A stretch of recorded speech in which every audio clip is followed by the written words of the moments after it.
The view from where we sit is gorgeous, even if we don't fit inside your little portrait. The big picture is enormous, so we don't even have to fit. We after it, true purpose, yeah, we have to get. We mastered it, reporting it live from Black Pew, discussing politics, the culture, and laughing at you. Cause you don't understand the viewpoint, don't mean you up by a few points. You just ain't hip to these new joints we on. The world says to follow they pitch, we set the tone, then we knock it over the fence. Oh yes, it's gone. Them haters screaming loud from the bench. They get the bat and try to copy technique, but they miss the point that I mentioned earlier. I see that you observing the way I strangle this beat. Oh yeah, I'm a murderer. Enough of me, let's get back to this gorgeous view. I hope that you enjoyed the show. Welcome to the Black Pew.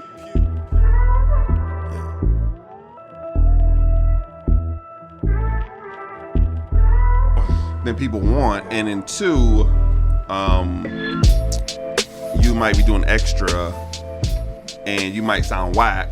Well, I think you got to be like a Patty or Anita or somebody like that. You can get away with that, Especially if they can play an instrument, they have more room to freak their live performance versus their. But if you're a hip hop artist. Well, so they talked about the BET Awards and how Lil Baby was way off. That's exactly who I'm thinking about. And that was because they said he should have just lip synced. But do you think he could hear himself? I think it's hard to hear yourself. All right, so I watch a lot of battle rap, and so when the pandemic hit, they changed from like big stages to like these small rooms, and when they first went to the small rooms, it was echoing. And so you would see it mess up the rhythm of a lot of guys because even though you could probably hear you could hear yourself, and so it kind of like echoes to you, and it throws your rhythm off. And so I think it's better when you do it not in that setting because it's all live, so you have to be able to spit your own stuff. But in a setting like the BET, they should have been having him go through runs of like lip syncing his songs and stuff like that, just for the sound quality. You Lil Baby, we know you get in the studio. You're a rapper. You ain't got to show us your vocals. You know, we don't care about that. It's not no Milli Vanilli thing. You feel me? Make sure you pull that mic up. But they actually didn't do it. It's not like lip syncing your own make stuff. sure it's when you talk. So you bring it. We can bring the mic up a little closer to you. It was also lip syncing too. Yeah. They played off of the lip syncing to be able to become famous. Once we figured there was lip syncing, it was like, oh snap, y'all can't sing a lick. I think with rappers though too, they hate hearing you rap over recorded stuff. Like you got to be able to spit your stuff live, which is why you need to work on your air and your spit when you do it. So I think Toby ill. All right, but if you look at Toby does. He does his studio version of a song, and he also has his live version of the song, which is totally completely different from the studio version. It is because he plays off the live band, all of that, And so he's smart with that because not even does he do it like at his shows, he drops the live videos. So before you come to your shows, you're already, accustomed to what his live content sounds like. But his shows be off the chain still. I can't wait till he go back on tour. I've been stalking his page. That's one artist I've seen every time. Every time. All three shows I've been to. All three shows I've been to. Been to all of them, and I'll if keep you going take it back and say, every hey, time this is how I switch it, Yeah. or you're like, hey, I can't even switch it in post. The jump from what was the Fremont show to the Showbox? That jump was amazing. I was like, because he had all those people packed in that. It was almost uncomfortable. He was too big for that. But I don't think he understood he was too big for that. I learned though, what's the face's manager told me sometimes it's not about the size of the venue; it's just seeing that it's sold out. Yeah, because I remember thinking Jadena came to what's that spot up in But the Crocodile? No. I think he came to the Nectar Lounge. The Nectar Jadena Lounge. came to the Nectar Lounge one time, and I was like, why is he here? He should be someplace bigger, but they're like, it doesn't always matter the size. It matters that it's sold out. Yeah. And that was sold out. So his tour was sold out. But I don't think he knew how big he was at that moment. Jadena? You don't think Jadena? No, knew? I don't think Toby did because Toby he's self-made. No. I don't think he knew he was because on the second go round, I think he knew. Well, the third go round is when he knew because he went to the Showbox and the Showbox was a very comfortable show for everybody involved, and he made a lot of money off it. Well, heck yeah! I mean, the Showbox was super comfortable because The thing with the first show was that you had all these people, regardless on what, just packed in this small space. Mm-hmm. So you really couldn't get into the show. Yeah. You just felt the content of the show because it was fire. Fat was pregnant. She came out. It was okay, you know, like that's fire because we all wondered if Fat was going to come out because we knew she was pregnant, you know. Yep. And so that was fire, you know, and but when he did the showbox, I just thought it fit him at the moment that he was at. Yeah. You know, and so it was like, it was a comfortable show for him. He made probably good money off of it. Plus, the people that came were comfortable at the show. So there was a lot of seating, and even, you know. What's another spot you think he should be at, though, with his Paramount. style, and what you think he should be at the Paramount? See, I don't think the Paramount is intimate enough for what he brings. It's live, and it can get you the volumes and the crowds, but he gets in your face. So it might take away from how raw and in your grill he likes to be. But don't you think I hear you. I hear you. I hear you. To tweak his show to eventually be that way? He's going to have to. Does he have to? Does he? No. All right, here we go. Here we go. Key Arena. I don't have Key Arena no more, huh? Does this guy have to tweak his show? He could do. That is a good Think question. Think about what he's done and how he's doing it. Does he have to? He did a CenturyLink on the field. But this is what I'm saying. Look at what this man is bringing. Does he need to? I don't think he needs to. No. Let me tell you why he needs to. Because he's so smart. So most people of his nature go CHH, Christian hip hop. He didn't. But so as most people are known as Christian hip hop rappers, he's known as a rapper that's Christian, in a sense. This is a whole nother. So a whole nother kind of. This is what I'm saying. So you have to think about how you look at like somebody like Bizzle.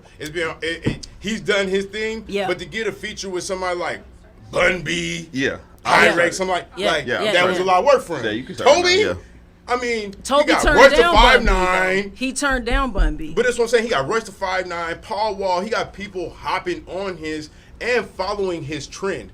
And so I believe that draws in a different crowd to where he can do arenas. There's other CHH artists that could have had those same artists, but they turned those artists down. Yeah.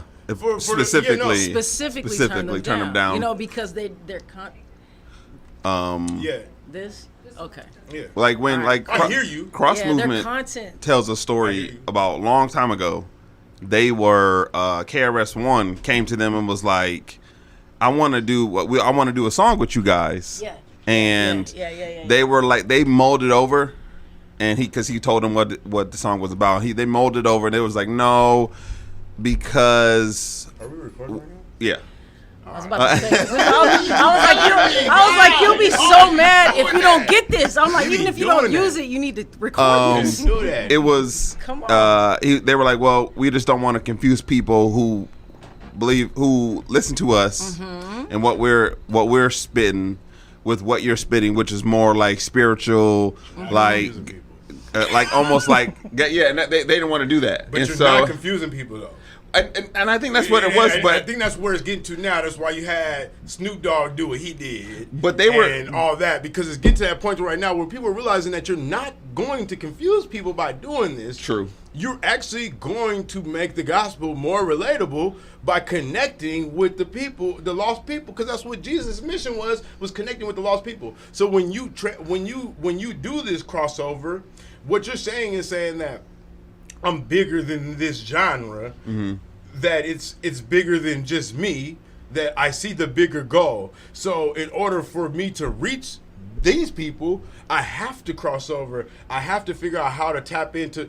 This is one reason why like Bizzle became popular, because he figured out how to tap into what was relatable for people. So when you hear his music, it doesn't automatically sound like you about to get the gospel. True. And then you get pulled into it. And so when you do this crossover, it's like, okay, some people may say, oh, snaps, Bun B's on this song. So they listen to it.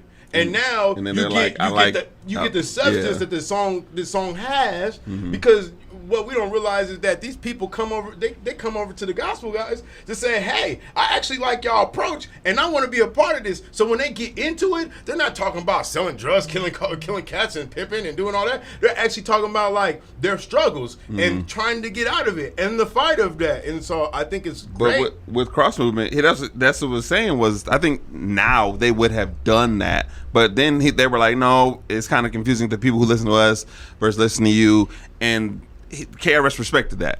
But then they asked the question, how did you hear about us? And KRS, they said the thing about what you're saying is funny is that they are already listening. Exactly. They are not, but they don't want to admit. And he said, dude, we know about y'all. He said everybody in Wu-Tang, all of these cats. He was naming off cats after cat that knew about cross movement and back in the day. But I think sometimes they didn't. How now Toby does take they're like, hey, let me bring so and so on and let's do a song. Let me do a song with Paul Wall. Back then, if they had done that, they would have seen like the fruit of like reaching across. And you're not necessarily co-signing to what they do, but you're like you can collab on something and say, hey, we're over here. They're over there, but at the same time, we could come together on a good song and make it a good song and make it just that. But I think what Toby brings is so unique and so original. Some stuff you don't know you can do until you see it. And I think this brother has done something. It's just funny to me when anyone says Toby needs to, someone was sitting at a table saying Toby needs to get a hit. Well, why? Why does Toby need to get a hit?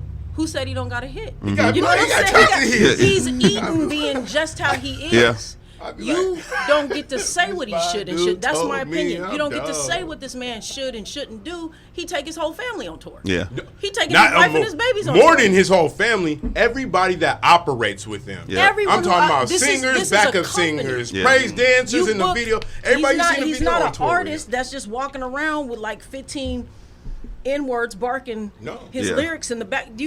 You book a company when you book this brother. So what model is he following? And if he's not following the model, what are we using to say what he should and shouldn't do? We got to watch that brother to find out maybe what we should do later on down the line. That's my feeling on it. You know what I'm saying? Because he's not even operating within what was already set up. Well, I think there's a box that people feel like you have to operate in to be able to be successful. And he said, I don't feel like I have to operate in that box. So he did it all independently. And I think that's a lot of people are scared to do that. But you gamble big, you reap big rewards. And I think back to what we were saying is it speaks to when you don't give in to how everybody does start to ride your wave. And I remember we were talking about this not that long ago about how you see like Royce the 5'9" and Paul Wall and all these guys, they're in the video, and we know Toby has a certain style. Yeah. A certain way he dressed. But even then, there's a certain way Toby dressed. There's a certain way he approaches everything. They don't dress like that. But when they're in a Toby video, they're on board with his vision, his whatever creative because he does all the choreography, he does everything. He has full creative content. So whatever he sees, they're down with it. And that just lets you know that these guys over here are down to ride with it. They just want to be accepted. You know? Do you think people are able to run with his vision because it's plain? No, I think he's made it clear what he's doing, and so it's easy for Harold to hear it and run with it. I think it's more plain when you see, hey, 7 people before me have ran with him. They've done tracks with him. They've done music with him. They didn't come up with nothing but a good experience. And the visual that he's done has been great because like just the one with Paul Wall was so dope because of the plain colors, but because there was so much going on in the video and Paul Wall stood out, but so did their lyrics, and it still was in the same vein of the video. Wall came into his world versus you gonna pop because Paul Wall's in it.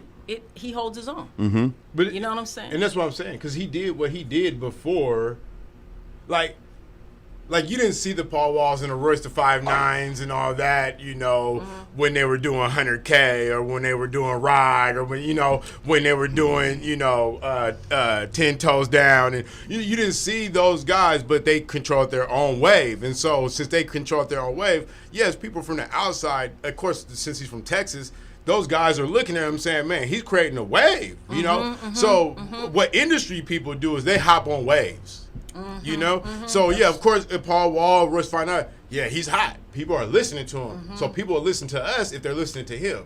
And usually that's when you get industry people getting in. But they don't want to conflict with you as well because, see, your vision is firm. Toby has shown that he's not going to deter from his vision. You could even look when he first came out. When he first came out, he hoodie, jeans, all that, you know, and he changed his whole style just so he can have his own lane and be unique. And so everybody's like, hey, when you're firm with that, we're going to ride with you. He gave an analogy about when you have a broken down car. And when somebody push, if you're sitting there, and to add on that, if you're just sitting there with a broken down car, people just gonna drive by you. You know, you can get that little check on your car one day, and they're gonna take it off the road. You know, but now if you pushing it down the street, eventually somebody else is going to stop and they're going to try to help you get to your destination. And then eventually you're going to have a groundswell of people that are eventually going to help you try to get to your destination because they see you first putting in the effort. And that's what Toby did. He got out, he started pushing his own car, and eventually he got videographers, he got people who were like, I want to be a part of this movement. Praise dance teams, you know, producers. You know, now you're getting other artists. And so that just shows you that you can go independent and be very, very successful. I think he also has a very authentic nod to his local culture. You know what I'm saying? And so, I mean, it's how you not, even if you don't agree, you absolutely will respect. And I think for like a Paul Wall or a Bun B, somebody who, they were in hip hop, but they also have other businesses, you know, Trade of Truth, you know what I'm saying? Different ones that rock with this brother. I think they rock with him partly too because he is a hustler, square hustler, but still a hustler. So there's so much there that's organic to be respected, and because his stance is clear, you can come to him. You know what you're gonna get. I wouldn't even say square hustler because he make it clear. No, he will pop your top. He will make that thing clear. He make that thing clear. He said, "I will pop." I was in one of the videos. Top. He ain't. But I wouldn't call it square. I was in one of the videos. I was in the EBT, the BET. Was that one? I was in that one. I was in the field. I mean, so many people look like you. You can say I know, right? Exactly. That's what you say. Somebody's point. You say you in a lot of videos. You can get away with it. We haven't even introduced the podcast. We haven't even started the show. Black Pew podcast. It's me and Marv here. We are black people because you see how we start the show. Right? We be starting the show late. Sometimes we be running late with the show. Don't say that. It'd be middle of representation. the show. Be like, this Black Pew podcast, just middle of the show. So hour in. Hour in. Welcome to the Black Pew podcast. What we was talking about wasn't even on the docket. It wasn't. It was in the air. It was. It kind of was though. You know what I mean? Critical race theory. You feel me? I know because Toby's black, so Toby's black. He got to move a certain way. He couldn't be in the industry because it's systematically, set up against him to operate a certain way. So we talked about a man confined outside of the system to be able to make it. I guess that falls under critical race theory, I guess, Black people. It's a stretch. It's a super stretch. That's what I'm known for. We're following up on last week's episode, the first topic with the CRT. Last week we were just talking about the base. The basic critical race theory that I knew nothing about, so you didn't hear me talk anything about critical race theory. And like basically what it entails and why people are so scared of it. I kind of wanted to approach a different side and how can it be related? Like, how can we use it how can it be used against us to a disadvantage? What's already being used against us to a disadvantage because the conversation has been totally redirected. True. And that's what I learned about critical race theory because, like I said last week, I didn't know anything, but in a week I can make myself a scholar on a topic. So that's what I did. I delved in, you feel me, and I figured out what critical race theory was. And when I realized what it was, and I realized what the conversation was, I realized that. And I wouldn't say all white America because I think we become subject to believe that all white people are monolithic, and that's not true. But I do believe that the front runners are fighting with the narrative that doesn't exist, and so when I learned about critical race theory, I understood that it was a curriculum taught to, in law school, and it was a way to critically, a critical way of looking at the way that race has been impacted in law and other systemic areas, as far as like hospitals and payments and even education. When it comes to expulsion or suspensions versus detention, things of that nature. Jail sentences when it comes to rehab versus actual jail sentence, and so it's focused around how there's these disparities in the system that do affect a certain demographic of people, and I'm pretty sure it even goes further into saying how can we attack that, but it's only on a certain level. Now, you got people out there saying, hey, we shouldn't be teaching this to our babies. And nobody's saying we should be teaching this to our babies. That's not even on the table. Nobody's saying that this should be taught in elementary schools. Nobody's saying it should be taught in junior high schools. Nobody's saying it should be taught in high schools. It's literally being taught at a collegiate level. And it's only a theoretical look at systemic racism. The problem is that when you look at it and you open it up, it shows that there is an actual conscience behind the way that it's systemically been set up. And when you expose that, you got the people like the Ted Cruz's and all that now their agenda is washed. You know? And so you pretty much have to rewrite the future of America, not revise the history, because that's what they're saying. It's a revisionist history. And it's like, no, we're pretty much filling in the blanks of history. Yeah. Go ahead. Go ahead. No, I think that's a fair, that's a real Scholar in the week, baby. You see that? Scholar in the week, baby. You see that? But I think it's a good assessment, because it does say, like, they're attacking. That's why I'm saying, like, it could be used against us, because it is, and it's partly because it's like an attack that we're like, hey, nobody called for war. Nobody called for war. Y'all are literally reading these tea leaves that ain't even no plant there yet. And if the theory's been around since the 70s. Yeah. And it's like, wait, so all of a sudden you guys are feeling attacked by something that we didn't really bring up, that you guys were like what is in conjunction with is the 1619 Project, and it's like you guys are afraid of the 1619 Project, and the elements of it are elements of CRT, and since that is the case, you guys are like, hey, we're gonna try to chop down the whole tree. And you have states having done that, running a play that was already set up by one of the things was like the Heritage Law, not Heritage Law, but Heritage Foundation. There's some other ones that kind of set up legislation that really didn't. They was like, oh, it addresses CRT, but it really just addresses race. It's their time to say, hey, we don't even want to talk about race no more.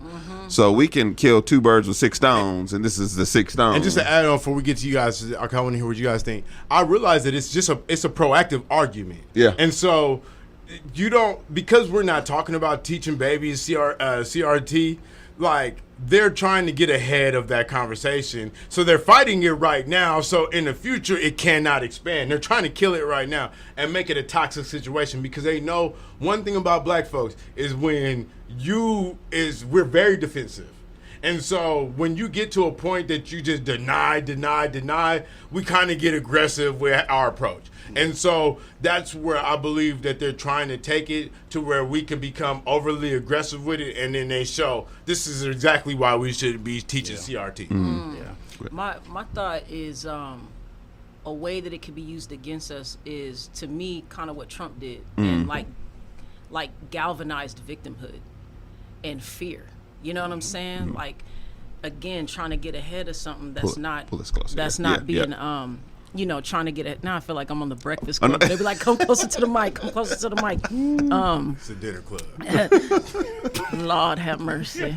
All right, so like victimhood and fear. You know what I'm saying? It's like when all these women started to come forward about sexual misconduct allegations, and Trump was like, "What about your sons?" It's like, well, you mean these crotch grabbing sons? You know what I'm saying? Like, what about his victimhood? Sons? You know what I'm saying? Like pulling on fear and pulling on. They're going to teach them this, they're going to teach them that. Well, the thing about critical race theory and that whole, what is it? Revising history. Well, it does need to be revised because there's a lot of things omitted. Absolutely. In history, you know what I'm saying, and not necessarily revised. Not revised. You just fill in the gaps. It's redacted. Yeah, it's a lot of things are redacted. Fill in the gaps. So we're doing like Taraji had to do. You know what I'm saying? Hidden Figures. We gotta put it because you redacted our contributions. You didn't want our names on stuff.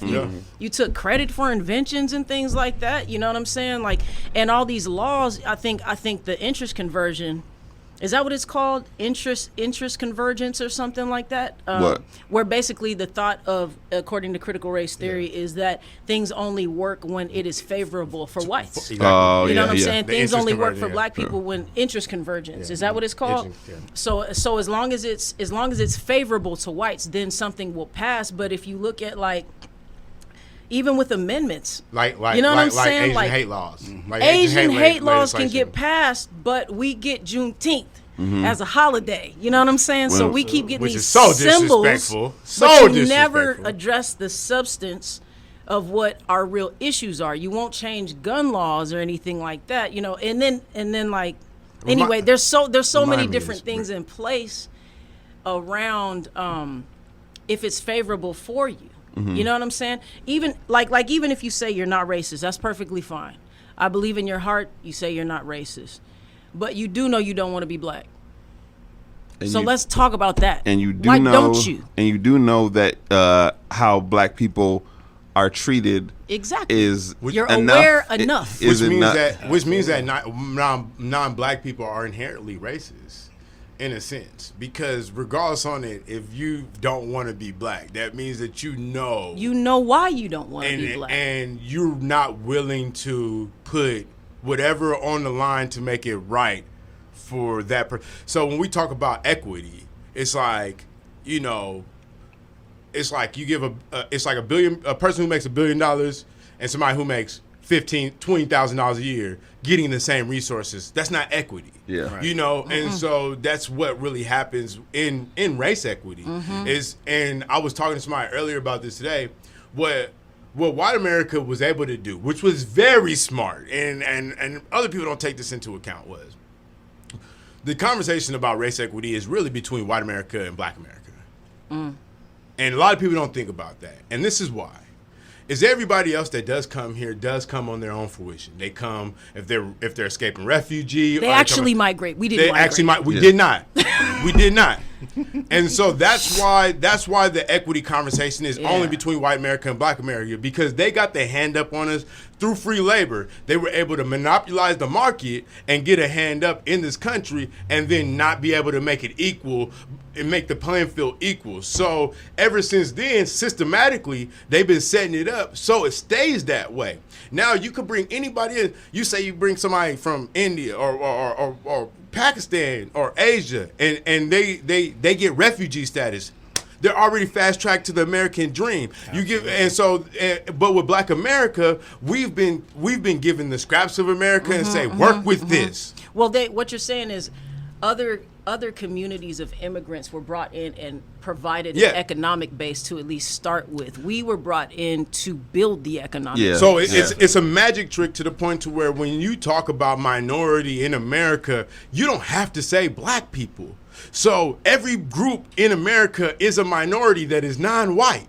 So when you talk about minority, it's a vast majority of people. And so when you compare, I was even looking at it, when you compare the statistics, it's hard for you to see sometimes they have to dig deep to say this is the black statistics instead of saying this is the minority statistics. And so then when you compare the statistics, you compare it as a vast minority statistics, but it's always geared towards black and brown people. And so when you talk about sex ed in schools, you look at Teen Mom, most of them is white kids, you know. But when you target sex ed in schools, you target inner city kids, and so you start teaching them at 10 years old what sex ed is, because you think that more likely than not, black and brown kids are going to have or be teenage parents. When the statistics more times than not refute that. I think another form of backlash too can just be because it is being discussed and parents get defensive. Kids can a lot of times repeat things without any kind of understanding or anything like that. You know what I'm saying? It can. Well, some of the backlash from even the parents saying something about critical race theory, when some people dug a little deeper, they found out that some of these parents that were saying something were actually activists for the Republican side. So I think I did that research. I mean, this whole thing is strategic, and I think where it can hurt us, to answer your question, is that if we sit back and be passive about it. There we go. And we sit around and we don't say anything and we don't do anything, we just complain about it instead of putting systems in place that can help ourselves and look at the opportunities that we do currently have, regardless of the uphill battle of removing the mountain out of the way. What can I do to make sure that, one, if I'm an employer, that I help employ other black and brown people? What can I do? Because they have believe me, their whole political plan right now is not just to squash the whole thought process around critical race. They're bringing it up for a reason, so that they can position themselves to win back in 2022, so they can get. Well, of course, but see, they know. All right, so they have a secret weapon. And the secret weapon is squashing critical race theory. Because when you do talk about it, then you talk about the actual construct of family just being the black community having no concept of family, because it was never given to them from the start of being here. You just talk about the slave trade of being here, and us being like pretty much the only race in America bought and sold on the stock trade market, things of that nature, and being ripped from your families. Fathers having no association with their children, and if so, a white man telling them the association that he does have with his children. Absolutely. You know, and things of that nature. You know, older black women being handmaids or whatever for master or whatever. The rape, the pillage, all that type of stuff. And in order for us to survive, we had to either have I'm going to put my life on the line for somebody else, or I'm going to turn a blind eye. And a lot of people, a lot of black, only in black, I wouldn't say only in black America, but majority in black culture, we have to turn the blind eye. I need to survive for myself. I can't put it on the line for everybody else, because we see what happens when you do that. We have PTSD in America of unity, but we've never been able to exercise unity in America, because every time we do, the boogeyman comes in and tears it apart. But there's someone said something in a conversation I was in a couple of days ago. I thought this was interesting. We're at a place where there was so much suffering to get us to where we are that now suffering is an option. Yeah. And so I agree with what you're saying about how being passive can be very detrimental if nothing's done around it. And sacrificing self is just not hot right now. Yeah. You know what I'm saying? It's never been. It's not hot right now to sacrifice self. Generations before us understood I'm advocating for something, I may die for something that my grandkids will see. I'll never look at this, but I will die for that. If I walked if I didn't go on the bus, if I was walking with a bunch of people, and we eventually were going to get to where we're going, even if my feet hurt. Versus now, I gotta get this money. They got overtime at work. I don't have enough time to go to the community meeting, or I don't have a babysitter, or there's certain things. Convenience makes you lazy. Yeah, and that's I can just be an activist online. I can what it is. post, Exactly. and then you don't need to. Yeah, but it has to be more than, and I have a whole nother thought process about that, but, the whole activist thing. But you have to, you can be an activist and shouting and screaming and talking about everything in the street, but then going back to your job because you conveniently have one. And you're not actually moving the movement. You're saying something, but you're not doing anything. Yep. You're not actively using your brain to create more economic opportunities for anyone else. And so when it sounds good that I'm out here. It sounds good. I have a whole nother opinion because I lived in Chicago for several years and saw hundreds of people being shot over the weekend and with nobody rioting. So I have a completely different opinion with it. Like I got family members being shot. Definitely. My church is doing funerals and ain't nobody showing up. Yeah. Ain't nobody, shutting down Michigan Avenue the way that they were. No more. With none of that going on, we have to reposition ourselves. I'm telling you, because how did Trump get in office? Because we got passive. We had 8 years with President Obama. We rah poo poo, but then you have hundreds of thousands of people who didn't vote when it came to Hillary and it came to Donald Trump. But it's just like Juneteenth. All right, so Juneteenth is a national holiday, right? How many black people you think gonna make money off Juneteenth? How many white people you think gonna make money off Juneteenth? Because who you think gonna make the Juneteenth T-shirts? Who you think? I mean, no, for real. You think I'm playing? Because that's not something the that we asked Juneteenth for. edition sneakers and stuff. Who you think gonna make those? Absolutely. And so it's the thing. We got to the point to where we're like, oh, it's cool that Juneteenth, cool. They recognizing it. We already was celebrating it, so it didn't really matter. They took the cheapness out of it to the point to where they can capitalize off of it. It's not the same thing anymore. And so. But as Black America, we celebrate that as a victory instead of pushing and saying, no, we need more. Like, okay, Juneteenth. So why isn't critical race? Why can you acknowledge Juneteenth but you can't acknowledge critical race theory? And I think I want to go back to self too, because if you are from a biracial family, critical race theory might be a little more difficult to swallow, depending on what kind of conversations y'all have in y'all home. You know what I'm saying? And what perception of America you're getting. What, if you have a white side and a black side, half your family voted for Trump, the other half voted for Obama and whatever. You know what I'm saying? Like Biden now, it just depends. We got black folks that voted for Trump too. If you look at critical race theory, it may make you want to defend what's in your home. And what's in your home, maybe you love somebody who is considered the oppressor in this theory. So, you know what I'm saying? Who is considered, so you may reject this because you have reproduced with the oppressor according to this theory, and it might be, I think that's somewhere else where this can be a little tricky to continue to teach even at younger levels. Because I feel like if you can teach anyway, if some things can be taught here, why can't you teach this? I'm saying you can teach sex ed to teen, but I feel like that point is a fair point. But I think it also assumes that we're calling someone.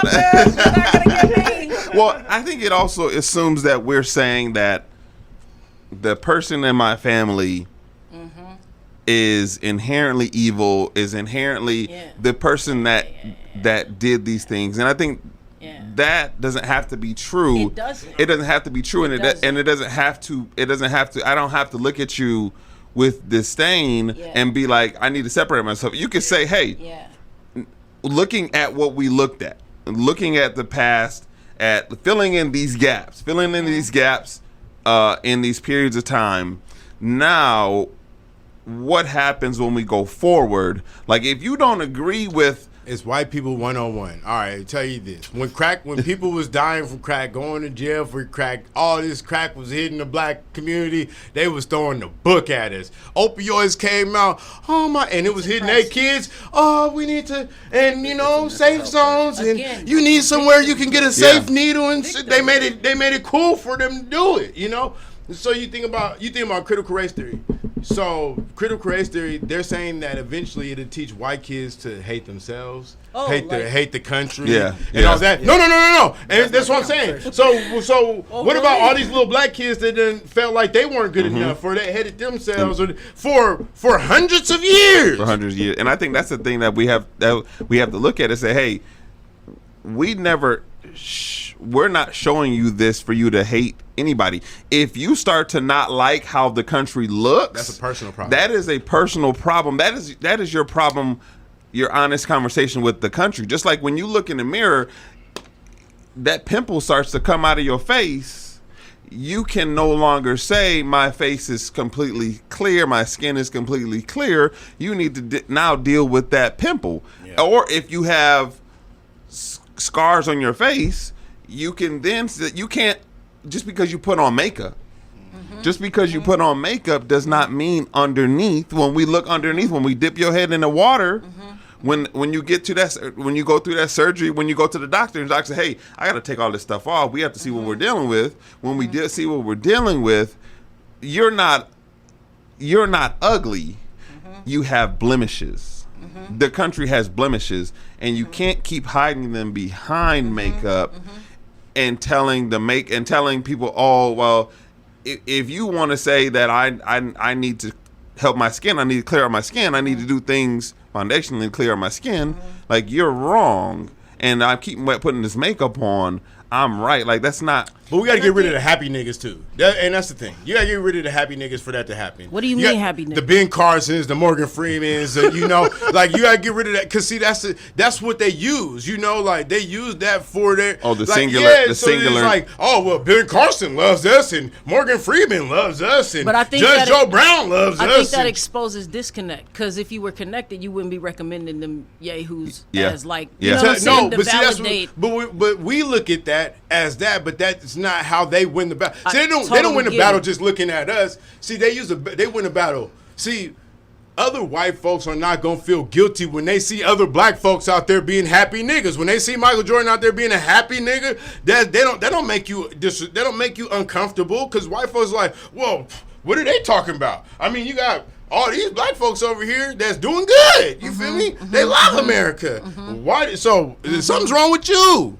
I think though it goes back to when I was saying, like, you may be in love with someone that this theory calls an oppressor, but I also think it's a monkey wrench to distract from the exposure of the systemic issues. Yeah. You know what I'm saying? I think they're just banana peels in the road to help throw you off from this is really the big issue. And you can totally be in love with someone who may not be fully aware of systemic advantages that they have because of their race, the color of their skin, and their granddaddy enslaving the man that you love's granddaddy. And you know what I'm saying? Or treating them. Treating them different. Like that picture that was on social media just recently.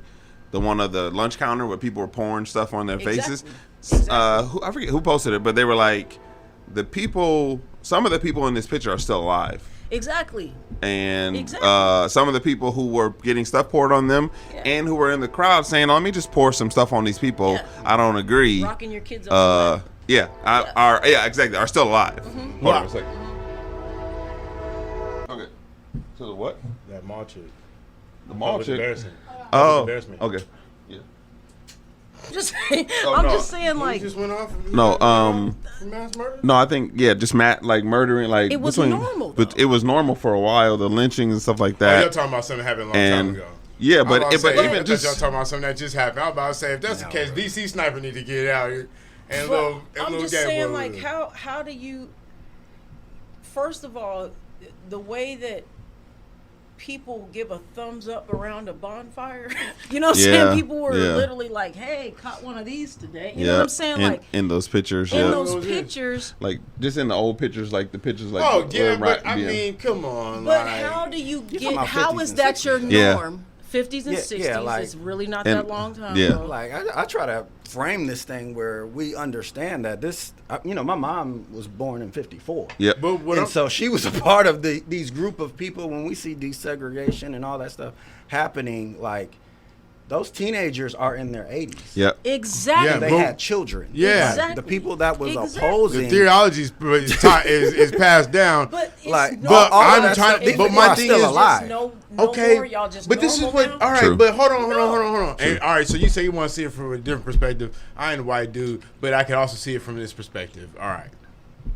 So, if you don't consider somebody a human being, if you consider them more of an animal, they're cattle. Of course. Right. So what's the difference when they are herding around a deer that they shot? Thumbs up. Not at all. So that's why it's normalized, because they don't see you as equal, and so of course it's one of those things to where they can say, "Got a nigger today," So like if this just was like your getting norm, cattle.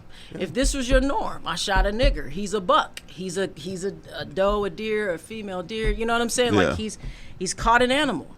When do you start seeing an animal as a human? You never do. And that's the See what I'm problem. saying?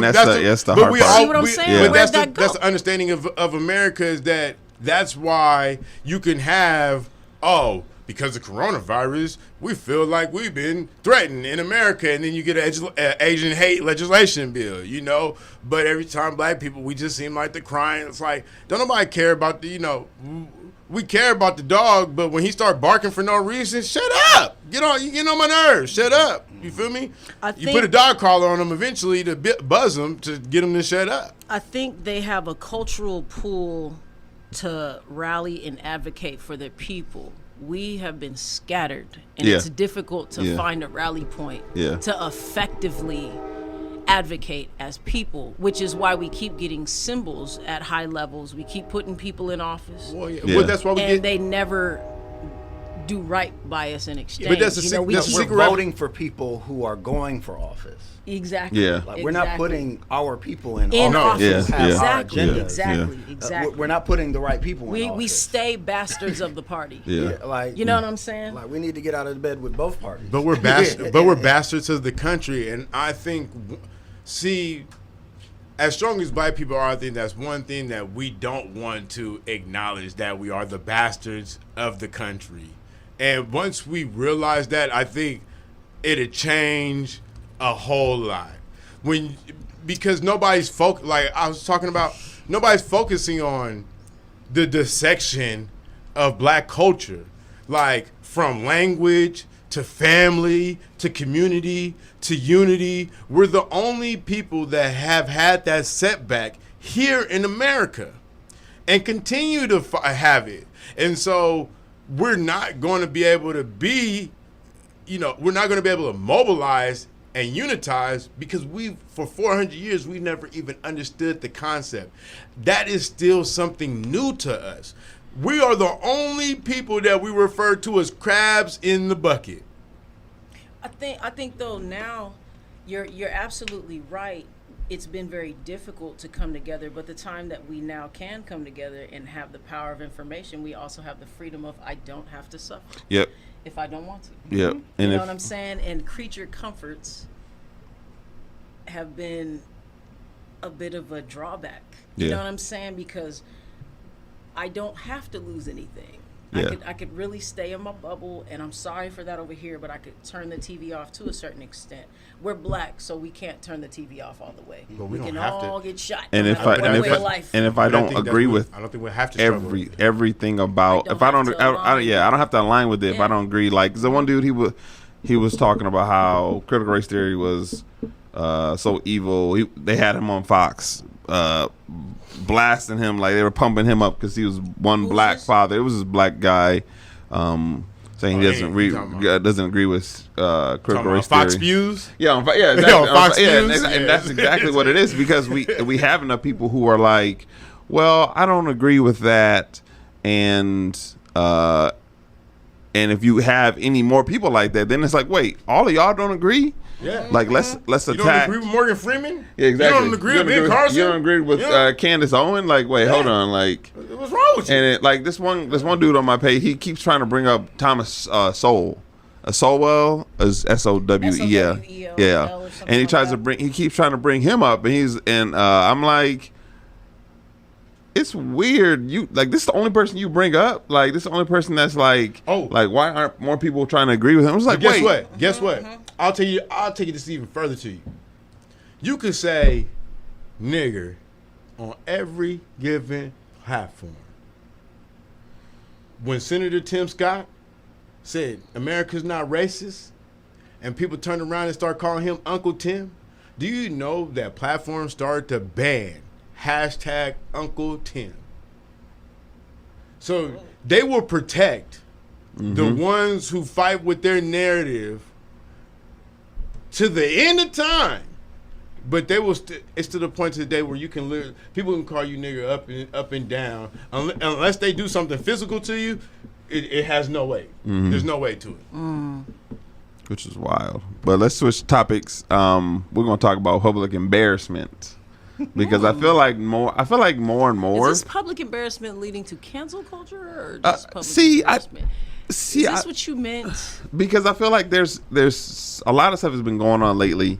Some people you can't cancel. They don't even have a platform for you to cancel. That chick in Victoria's Secrets, how you gonna cancel her? We don't even know her. Yeah, and that's the thing. Like they try to call it cancel culture, but I think also, or like the white dude who said he cussed out his neighbor or something like that, and then he said, all those people he said, "Come find me." No, who canceled is Rachel Nichols. Oh yeah, you cancel Rachel. You cancel like Rachel he asked Nichols. for that. He definitely sent out an invitation. He sent out the he did send out the he invitation. You cancel somebody like Rent.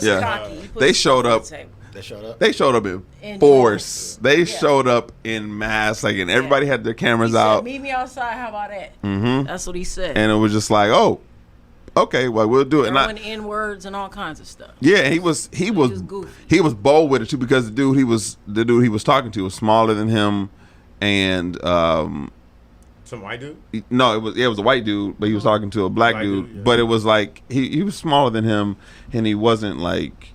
He was on. I think he was on his property or something like that. But it was just out of. It was just out of line. Way out of line. And just like the girl in Victoria's Secret, she was out of line, and then took it to the extreme. And then even in the extreme, the public embarrassment for them is not like ours. Like that shows you how unprotected we are here. Because our public embarrassment could get us shot and killed.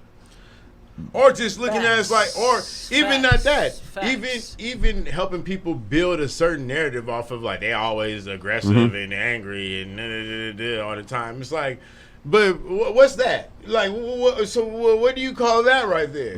Like, I mean, for grown people to be having temper tantrums, I mean, like that. You feel me? I ain't seen nothing like that since my sister was like 3 years old. Like on some real. When I seen that, it took me back to the days of walking in Walmart with my mom and my sister having a temper tantrum. She's like, "Stay here with your sister while I go shopping." That's what it made me feel. That's what it brought me back to. I was like, "Oh my God, I couldn't believe she did that." I mean, she took a nap on the floor and everything. So what's your take on it? You want to know if we think it's effective? Well, I think public embarrassment now has taken a different toll because, one, when you get embarrassed in public, regardless if it's a fight, regardless of if it's some, but most times people are always going to put their camera out. Only if you got your camera out. That's when. That's well, true. See, the thing is where this is where white people win. See, they can say, well, the full video is not out. Yeah. Because you know that there was a point in time where she started acting an ass, and our girl was like, I need to get my phone out to film this. And so you don't get the full story. So you can say, well, what happened before the camera came on to make her act like that? And that's where they win in these battles, because eventually through history, white women and white men get the benefit of the doubt, you know? And so... And we're always aggressive, so they feel maybe this woman said something to her to make her flip or something. But we all know this is how white people do. It's like a Medgar Evers kind of deal. It's he whistled at me, fuck him up. But I think with even if you take it at black people with black people, the embarrassment like with the camera is so much more. And you're embarrassed for decades. You're embarrassed for a decade. Like I was watching something, they were talking about that comedy roast with Doug Christie and Jamie Foxx. That one. I Am Your Conscience. Yep, I Am Your Conscience. And yeah, it's a rap. it carried through his. He never lived it down. Doug Christie, the basketball player? No, it was Doug Williams. It's one where it was a comedy roast. Yeah, and he was new. Like if you know the backstory, you're like, man, they set him up. Jamie Foxx was interrupting him during the. He was just making a mess. Broke him down inside. He broke him down. Yeah, he broke him down. And you're just like, he didn't deserve it. Like sometimes I'm like, okay, some people don't deserve this. Like you lose a fight. Up for it. It's a roast though. Yeah, you lose a fight. You lose a fight. You lose your cool. Yeah. But do we get to this point where we want to embarrass somebody on camera and have it live forever? I mean, who goes to a roast and say, you know what? I'm gonna make it through this without no jokes on me. But I mean, like, I think I'm more. I think I'm more like that's. I think that's. But like that behind the scenes on that one, there was something else going on. So see, I don't. One thing I don't approve of is saving people from their own stupidity. you go on the roast, if you didn't watch a roast, you don't know what go down in it. Everybody is subject to get ranked on at the roast, not just the center of attention. So you go in there. I mean, hey. But I think more like I'm you talking about like I think I'm more situation. Yeah, I think I'm more looking at the bigger idea of like we're embarrassing. People get embarrassed. Stuff happens that's not good to some people. Some people bring it on. Some people bring it on themselves. Some people bring it on themselves. Yeah, some people bring it on themselves. Some people, it happens in the moment. But I do think that sometimes we drive these extra, like, man, the internet will kill you for 24 hours. Yeah, that's what they do. Yeah, the internet will kill you for a week or two, and then they will bring it up a year later. Remember when that girl got gorilla glue? We all know the internet is undefeated. Internet is undefeated. You cannot beat the internet. There's somebody somewhere witty enough to make your embarrassment spectacular. Yeah. And so you will be I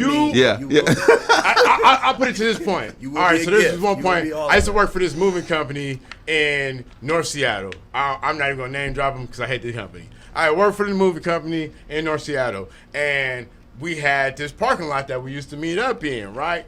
So I had got like breakfast at Burger King or something, like some French toast sticks and some hash browns. And the crows over there were assholes. And so one morning, I'm in the parking lot by myself, and these crows are like attacking me, like for my food, right? And so I'm sitting there, and because of the state that we're in social media, I'm not worried about the crows no more. Yeah. I'm looking like, anybody got a camera out? Like, that's what I'm looking at. Because I know the internet is undefeated. Yeah. And no matter what you looked at, somebody was going to be able to make something like that internet gold. And that would be the embarrassment of the moment. And so we should have got that moment though. It was hilarious though. I got it. It's here. I see it all the time. Scared of now? Like, is that? Well, I think sometimes, like, I know sometimes, yeah, and that's the crazy thing is like, so I think sometimes we are scared. You're scared of like I know if I'm at the grocery store, oh my God, I might be a GIF. You might be on somebody's video. Like if I see a situation, there was other. I don't see why you haven't ended up as like the dude on the phone GIF yet. You know how to do it down. He don't never put his own picture up. I know. So he's smart. I don't put. Yeah, no, I won't. 9 times out of 10. I'm gonna say nobody that caught him in public like on the phone. He's smart enough not to show his face. That's what I'm saying. I was in the barbershop the other day, and we was all in there. The barbershop? Yeah. Why wouldn't don't start. He said you got to get your thoughts lined up. He's bagging. Didn't even know it's new. I didn't know Bobby was going to the barbershop. I thought you took some narrative. I let him do the barber. Shut up. Okay. He said you got to get shined. But we was in there, and it was just normal. And then we seen this dude crossing the street. Bloody face, bloody nose, bloody, like he was blood. One of the barbers had his phone.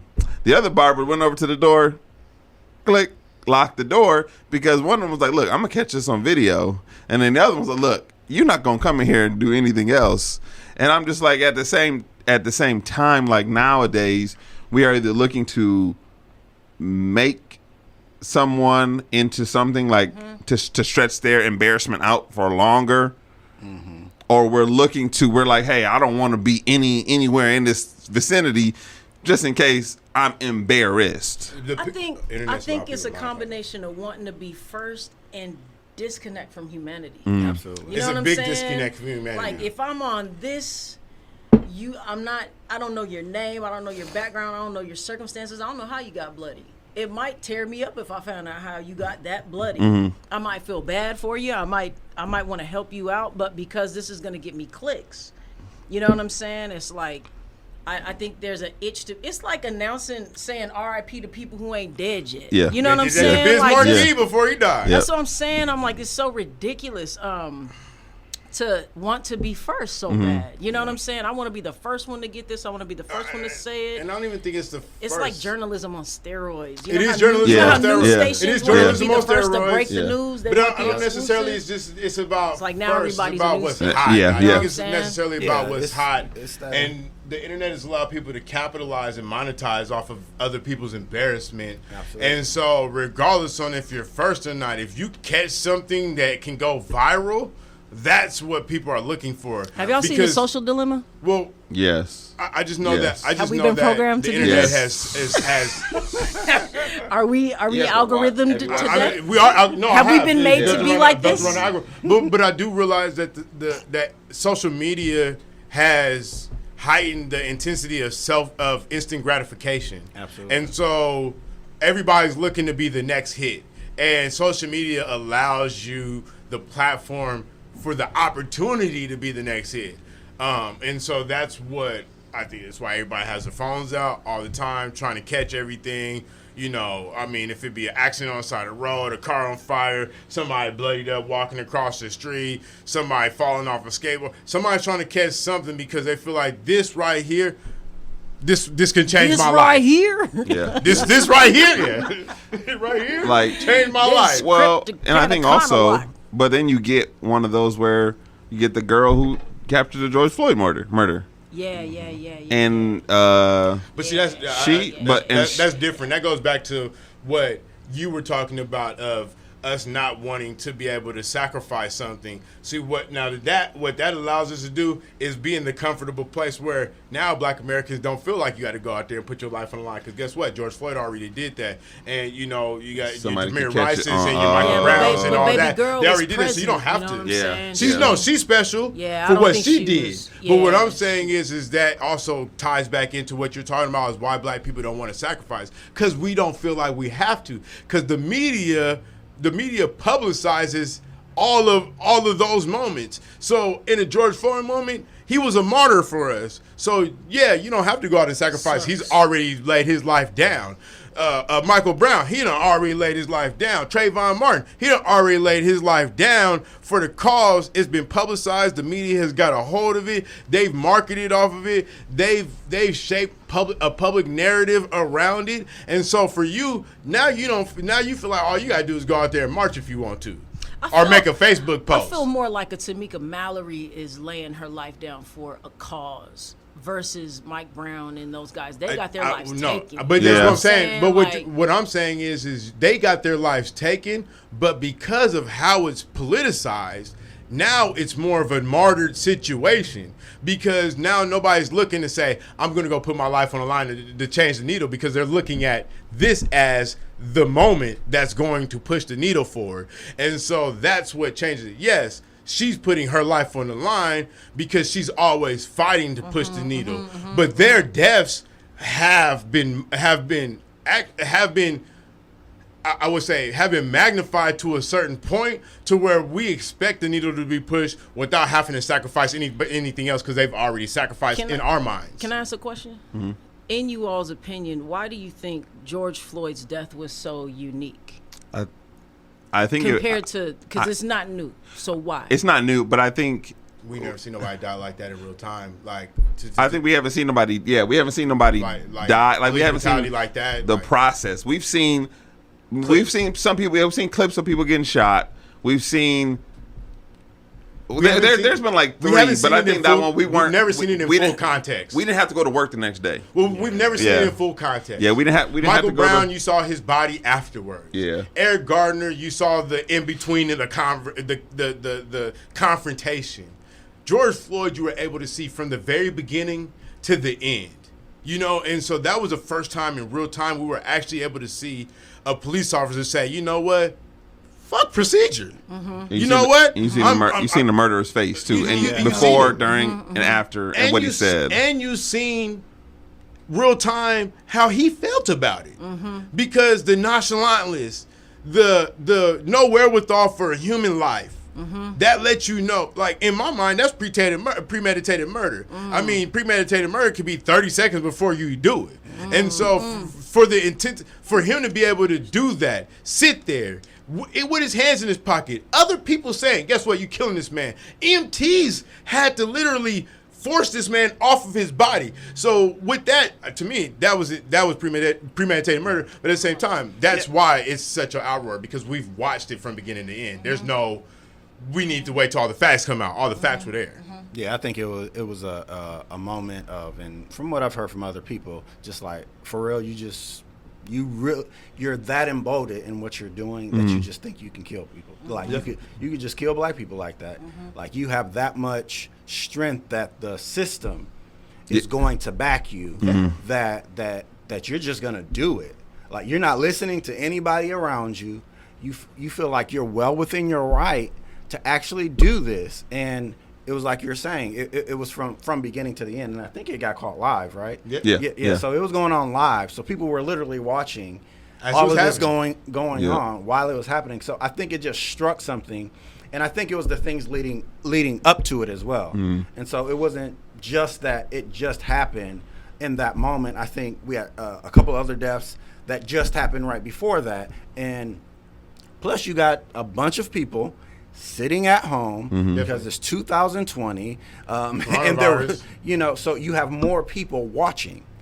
You have more people who have access to their phones who are not working, because thousands of people are not working at that time. So you're able to capture. You have more of an audience than you would any other time in history. But the audience that you do have never seen anything like this. They haven't experienced anything like this. Like me as a black man, I walking through the Central District, I don't know how many times they had told me I fit the description of somebody who robbed a robbery, and they pull you over and they run your name and they put you in handcuffs and they do the L&Rs just to find out that you're clean. And it's like, bro, like, this is ridiculous. But I understand their logic in it. It's almost like playing the lottery. If maybe we catch one, you got a warrant, or boom, boom. I get that.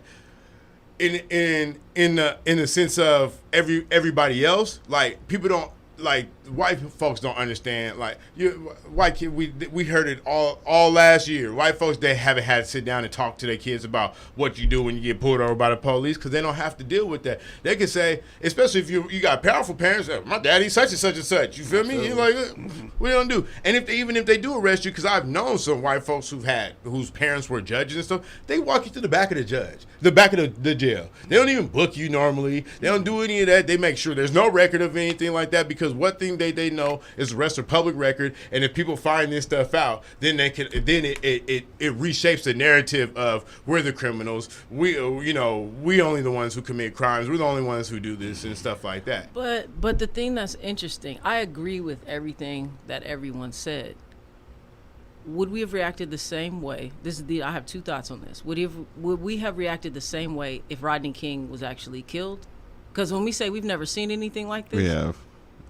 Have we never seen anything like that? We've seen something crazy. Well, you know what I think I'm saying? we've seen that, but the outcome things. of it was different, because Rodney King settled it as a happy nigga. Because you got to think about it. At the end of the day, he took the money, and none of those officers were held accountable for the actions that they did. So in the end, he handled it as a happy nigga. I look at the riots, I look at all that, but in this situation, the envelope was pressed. It was like, we're not going to take anything less. We're going to press the envelope, and we're going to go down trying. In Rodney King's situation, it's like, oh, y'all don't give me how much? We'll take the settlement. We'll take the settlement, and whatever y'all do with the officers, y'all do. So what in reality Rodney King's did was perpetuate that blue line and say it's even more reason to have the blue line, because if we do it right, none of them hold us accountable for what we do. But this is the first time we've done it. That's why That's the first time, but it's the first time it's been publicized.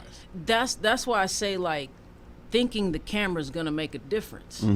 The camera never made a difference. You know what I'm saying? So I was like, what made this be the straw that broke the camel's back in the way that it did, to the point where we're not just protesting.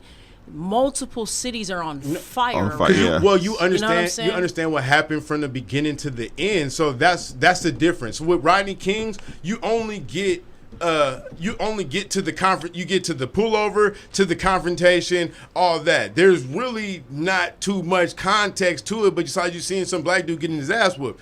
In this situation, Reginald Denny got his behind whooped too, just in all fairness. But in George Floyd, you have more than just the video. You got the clerk that got the 20 that called the police. You got everybody that had played a part in this whole thing to actually give you step by step what actually happened to help you understand that this was actually unnecessary and could have been prevented. You don't really know. Rodney King could have had dope in the car. We don't really know because you only get a certain angle of what happened.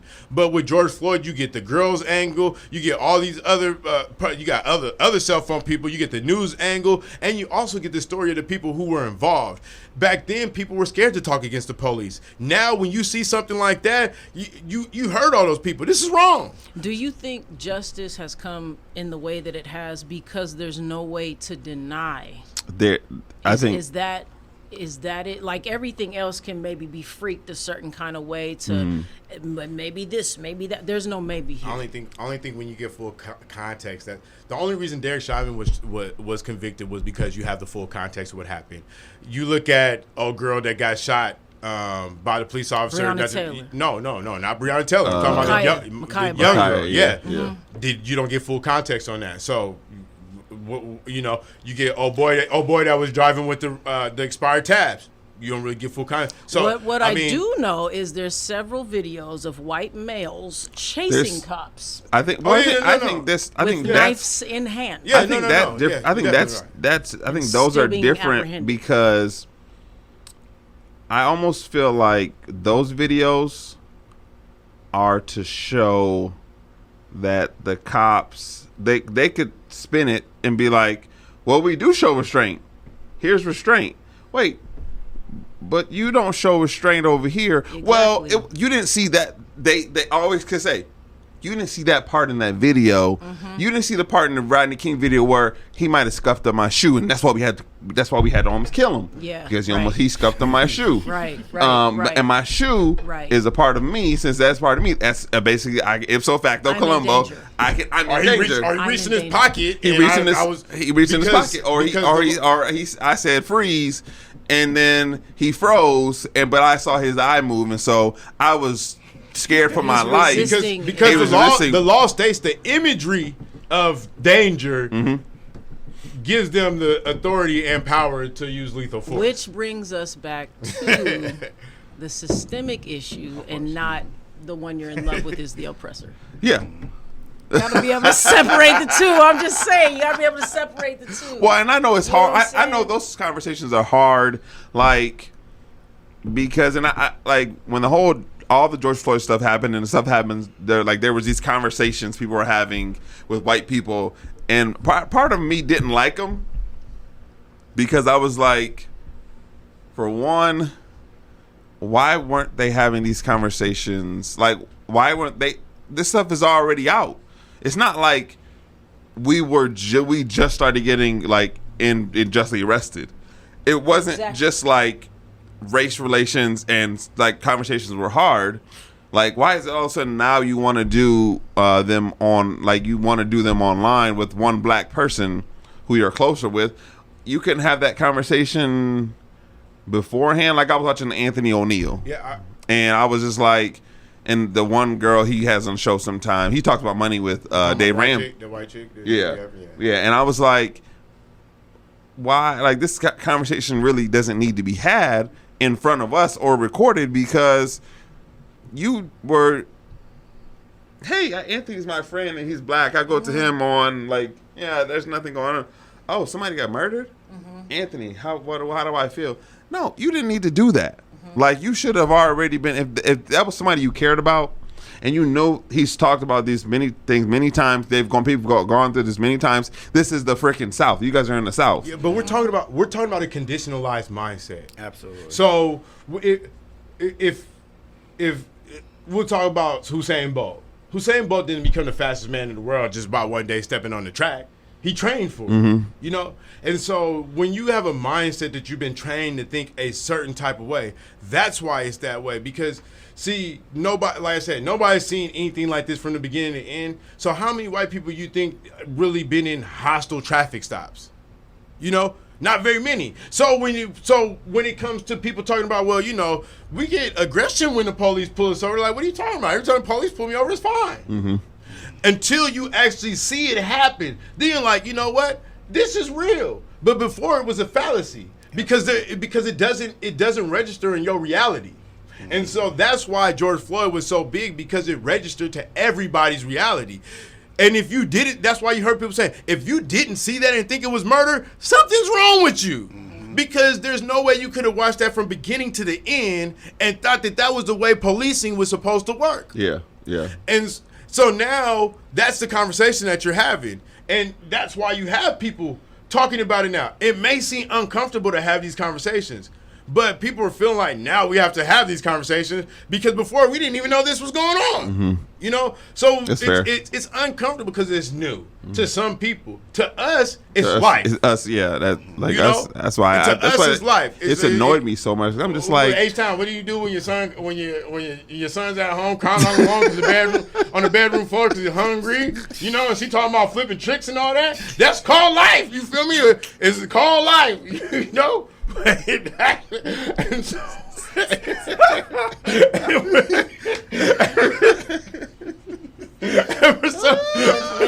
for some people, that's what it is. I'm just saying, and some people's realities are grimy, dirty. When we talk about Jesus, you know, Jesus went to the grimy, the dirty, because that was the reality of the world. I can't help the world if I don't know what the people at the bottom are going through.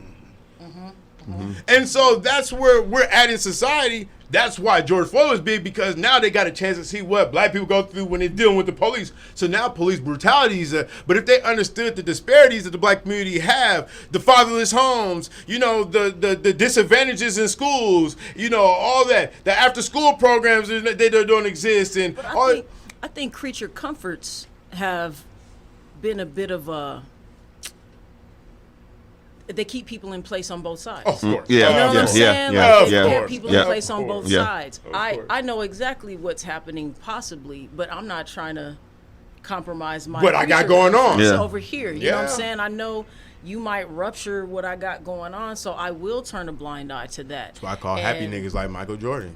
And not just black people, but just, I think, like you said, this one was unavoidable. There's no way to talk your way out of this, so I have to say I don't like this. You know what I'm saying? I have to say, because otherwise it's going to speak for me. But you don't even have to say, you know what I'm saying? You can get an Asian American, you get a Mexican American, you can get African American, like for somebody from Africa, to say, my American experience is not like these people. Yep. So these people are complaining for no reason, because guess what? I came here and I got great opportunities. And so that's what they do. You don't have to, black America's crying and saying, we need help. And so what they're saying is, oh, well, you guys are a minority group. So you guys are a minority group too. What's your experience like? And you guys are a minority group too. What's your experience like? And everybody else will say, well, you know, we came here, and you look similar to them enough. Exactly. That it's hard to tell. Like, I haven't had that. We came here because we wanted a better life. America was a free country.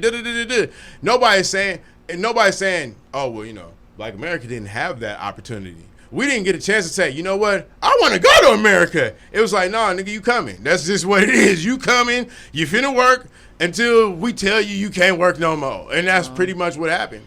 I feel you. I just don't want to end on like something hopeless, because I do believe some things are changing. You know, no, it's not hopeless. Yeah. And I'm not saying like I get stuff exists, and my perspective is actually a little interesting, because I'm mixed and I'm raised on my non-black side. Not half white, I'm half Samoan, but I'm raised on my non-black side. So my perspective of black issues are kind of late, to be honest, because I wasn't raised by my black But you were parent. raised by a very cultural, right? 100%. But it didn't benefit me necessarily in my blackness. Of course. Yeah. You see what I'm saying? Because the world looks here. at you as a black woman. Yeah, I get that. You know what I'm saying? Definitely. So, but when it comes to, like, I don't think we're all necessarily asleep. You know what I'm saying? And there are some things that are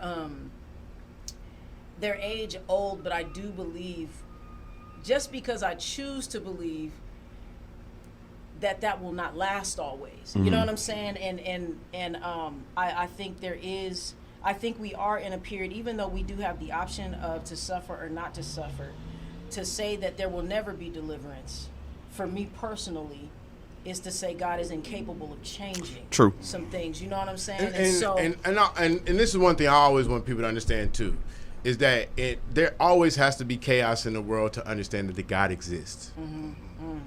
See, when you get to this point to where we're all singing in harmony and skipping into the rainbows, then what do you need God for? And so there has to be some level of going against the grain for society for God to intervene and say, no, I'm in control. So I don't believe that I believe that the day that we're in there is when we're with him. Like, until that point, there has to be the balance of good and evil. You know, there has to be the good and the villain. There has to, because the point of life is choosing what side. And we know that, especially when it comes to that's for everybody, but everybody ain't for it. And so if that's the case, there's never going to be a perfect unison and harmony here on earth. Because even studying scripture, the gospel, it lets you know that earth, who has the dominion over earth, it ain't no heavenly dominion. And so you can't expect that here, but we can expect the needle to be moved always. And so that's the thing. Like, we can always expect progression. Perfection, no. But progression, yes, always. Well, I think too, another thing that is also helping the conversation push is because we have like the Avas and Isas and Ryan Coogler's, you know what I'm saying? There's news media outlets that are starting to break away from mainstreams. You know, you got Cornel West leaving Ivy League. You got professors not tripping anymore with this and going back to HBCUs. You got Master P's sons picking HBCUs. That's a shift. Deion Sanders' son. You know what I'm saying? That's a shift in mindset. That is a shift. There's another level of understanding. Even though Ryan Coogler did allow that Space Jam 2 to come out, I watched it. It was terrible. I can't. He took. That was Ryan Coogler. He shot. He was on there. He took a couple hits from me on that one. I'm sorry. I seen it. Either way, I'm with you, and that's how I kind of started the conversation. The narrative has changed. I'm all for marching and doing all that. The narrative changes when we choose to change the narrative. They're going to talk. The conversation about critical race theory is a political move. It's a political move to upset white people enough to say, get out and vote. We just lost. Yeah. That's true. And they've done it for years. Yeah. They've done it every time some major legislation or anything concerning race happened. And so what we choose to do is we have to choose to be like the Tyler Perrys. Despite what you think about him, he's still creating opportunities so that the narrative... I ain't mad about him. I do think he a happy nigga, but I like him. I like that type of... And I would disagree with that. I like that type of happy nigga. I like that type of happy nigga because he is making opportunities for other people. He's creating opportunities. And so you can't be mad at that. Yeah, he's revitalized dozens, hundreds of acting careers. But how him and Oprah and them did Monique, that let me know he was a happy nigga. And when he went behind the scenes and apologized to her and how they did all that, I don't know what happened. You all happy niggas. Yeah, I don't happy niggas. I don't agree with that for the simple fact. If I don't agree with you, I don't agree with you. If I don't like what you're doing or whatever it may be, but that's not what they said to her. They said it on public mainstream. They said that they didn't agree to her. Behind closed doors, they said, we do agree with you. Sorry. But you know, and so you realize that how they talk about this gatekeepers, and that's all I'm saying. He's a happy nigga. He's one of the good happy niggas. If we was at Master Plantation, I would want to be at the plantation Tyler Perry was at, because I know he in Master House trying to get us up in. He like, hey, we ain't trying to get y'all the chitlins. We're trying to get y'all some pig feet. Trying to get y'all some bacon. You feel me? We want y'all some ham. Tyler Perry's one of those ones. Yeah, I still disagree. Anybody creating millions of dollars, anybody creating millions of dollars for our people and changing that whole entire narrative. I think I wouldn't for himself or for, I mean, he just because he get a job don't mean he creating billions of dollars for people. So he can employ he walk away from it. They don't say whoever is employed with Tyler Perry. They don't mention them people. They still mention him. So regardless of the fact, if he creates the opportunity, I know a lot of people who. I was a happy nigga. I know a lot of people who work down there, and they're like, they're making money. Yeah, they're making pretty good money, and he's doing more and more. And if he doesn't, some of them don't have the same opportunity. Yeah, I'm not mad, and they're not building their careers up to be able to do more. I do think the brother need to share the pen a little bit more because stuff is He getting needs- predictable. yes. He really needs to needs share to the do a lot pen. with Well, they actually. But other than are that, I'm talking not mad about- at the man. Yeah. You know, I'm not mad at the man. And so I that's my ain't mad at basis. him. I'm just happy nigga. I think we Just happy nigga. overall just need to create opportunities. I'm not on the gloom and doom like the end of all is gonna be this. No, I'm choosing that's not my narrative. I don't believe anybody can stop me. Yeah. I can care less who it is.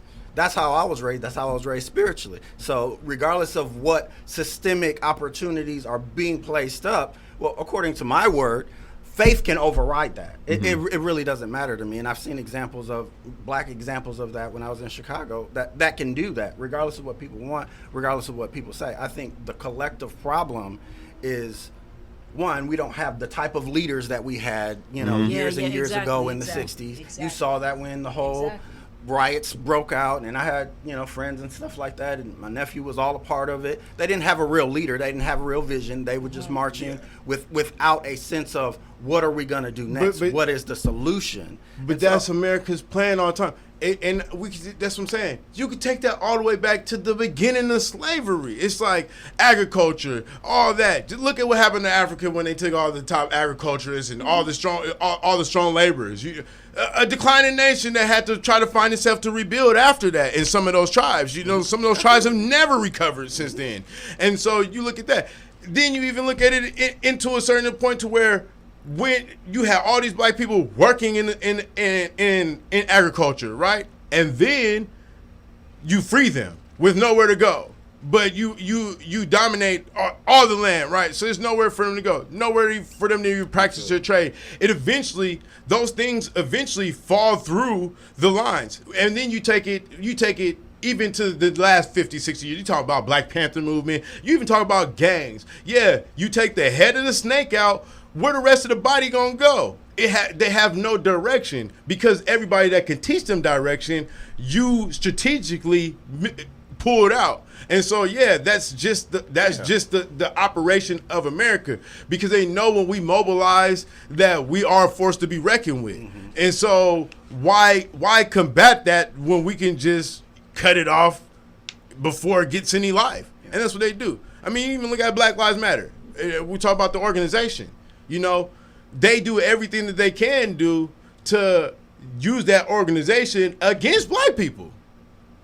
Yeah, but was the organization really? It doesn't even matter what it is, what it stand behind it. They use everything. They use everything against black people, to the point to where we have a confusing conversation on what Black Lives Matter even is. Some of us look at the theology of Black Lives Matter, saying that my life matters just as much as yours, and some of them only look at the institution of Black Lives Matter.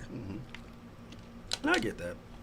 Yeah. And I think it was a good narrative for them to separate, to say, hey, look what's on their website. And then it's like, hey, some of those people in that thing aren't doing what they're supposed to be doing. So does their, and then they'll look at violence in a certain area. They're like, oh, the Black Lives Matter, and they'll use that, their own narratives, their own like talking points, and have people really questioning it. And they'll be like, those would be the same families, like you said, that have black and white in them. Definitely. And be like, oh, I don't agree with Black Lives Matter. Like, you're fine with me. It's okay if you stay alive, relative. Yeah. But I don't agree with Black Lives Matter because on their website or somebody told me that it's this or it's that or it's that or it's this. So I think it's easier to jack up a perspective if you're already disconnected from whoever the perspective, pertains to. It's real easy to make up. If you saw two people with their face like this and their arms are out, well, they might have just been like, where you been at? But you can make up what that face means if you're not familiar with that culture. You know what I'm saying? You're not connected. You can make up whatever it means. You know what I'm saying? And so I don't feel like, because I feel like there was a unique style of attacking once Trump got in office. I feel like there was I started seeing people use their dollar in a way that I hadn't seen them use it before. And so that to me was more like, almost, it's like the nation behaved like he did. You're fired, you're canceled, I'm gonna cut you off, I'm gonna pull my money from this, I'm gonna pull my money from that. So I think that's why that he got even elected, contributed, because people felt like he said the things that they thought.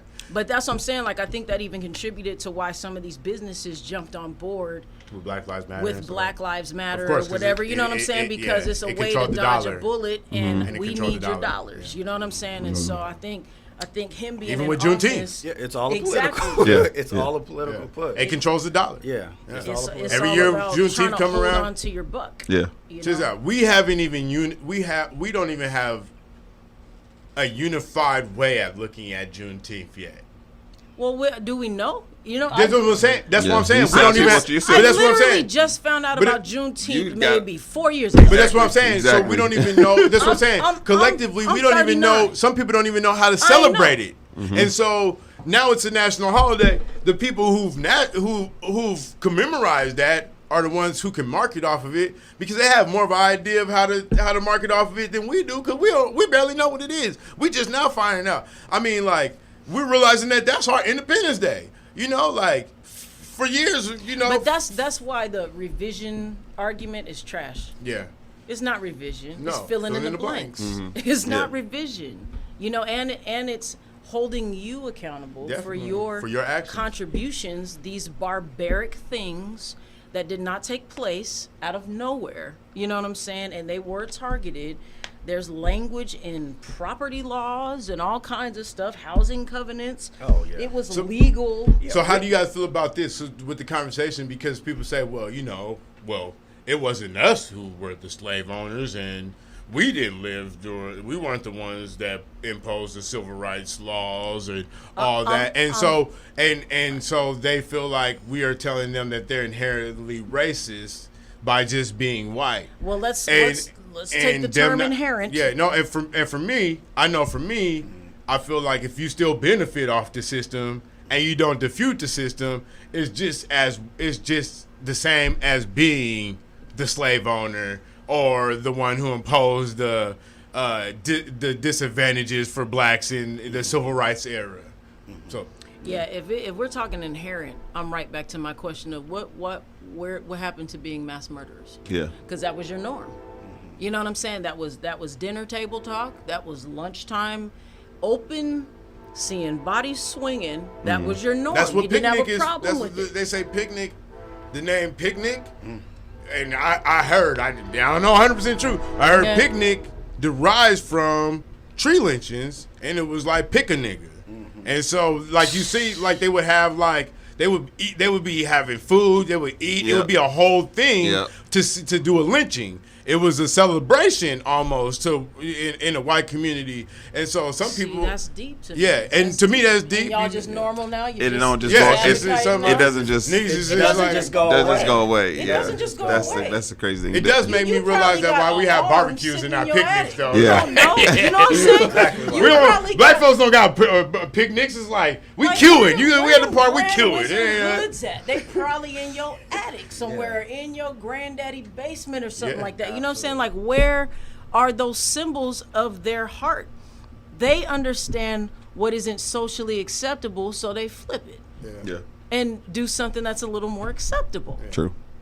You know what I'm saying? Like we saw last week with how you may say, like Liz Cheney or something like that, like how she was so pro-Trump, and then it comes to January 6th, and she's so outspoken on this. It's like, your heart can be one way, but when it benefits you, you can say something else. I don't believe any of them, because I think they all both sides they lie for the purpose of getting that vote. It just speaks to what she just said. You know? It just speaks to what she just said. They're going to say what they want to say exactly in order to get into that office, and that's what's going to continue to happen. True.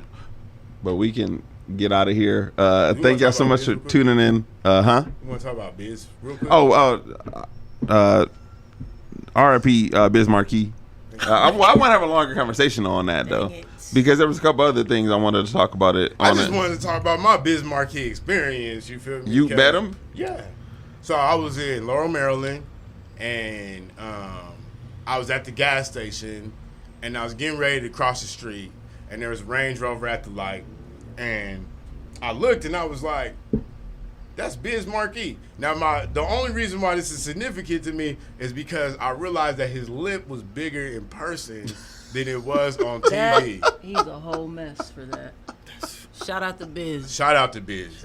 It's real talk. And he's mad cool though. Like in our personal reaction, he was mad cool. He was with his wife, and at first he tried to say it wasn't him. I was like, oh snaps, that's Biz, and he was like, nah. And she was like, yeah, and I was like, I recognize that lip anywhere. Yeah, looking at all the stories on him. Yeah, exactly. He's a real down to earth. Looking at all the stories on him, like they all were consistent. Yeah, like it was really dope reading them. I ranked on his lip and everything to his face. He didn't think nothing of it. He was just like, yeah, it's cool. Just had a normal conversation with me. I was like, oh, it's cool. You dope.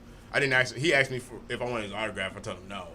But it wasn't because I didn't think he was a celebrity. No. So hold on. No, so I can tell you that I'm not that guy. So I'm not that guy. And so for me, I was excited for the fact that I met you. Mm-hmm. I don't need to show somebody. Oh, I met Biz Markie. He signed this piece of paper. No, I don't need any of that because my interaction with you was just for me. It's not for anybody else to be you met Biz Markie. Like, well, I've met Faison Love. I met tons of people. My sister used to be friends with a bunch of NBA, NFL players. I met tons of people. But to me, I'd rather treat you like I was your homie off the street than treat you like a groupie asking for a picture and an autograph because you like everybody else treats you like that. I don't want your interaction with. I'd rather your interaction with me be like, you know what? I met this dude today and it was stupid cool. Didn't treat me like a fan, treated me like a regular person, and that's how I'd rather stay there. You don't even have to remember me after that. I'm gonna do both. I'm gonna do both. But hey, what's up? We cool, but like, oh man, I got a picture before you leave. I'm gonna take a picture. Like, oh, now I'm just gonna tell you, hey man, you need to come on the podcast. You gonna come on the podcast? Exactly. We need an interview, pimp. That's what I'm gonna say. If I run into you, we need an interview, pimp. Exactly. Did we meet our objectives today, man of God? We actually did because we did with that last part. We covered it. We covered just about everything. I threw that in real quick so we can cover everything. Right. Thank y'all so much for tuning in, Black Pew Podcast. Thanks to our guests. We'll see y'all next week. Peace.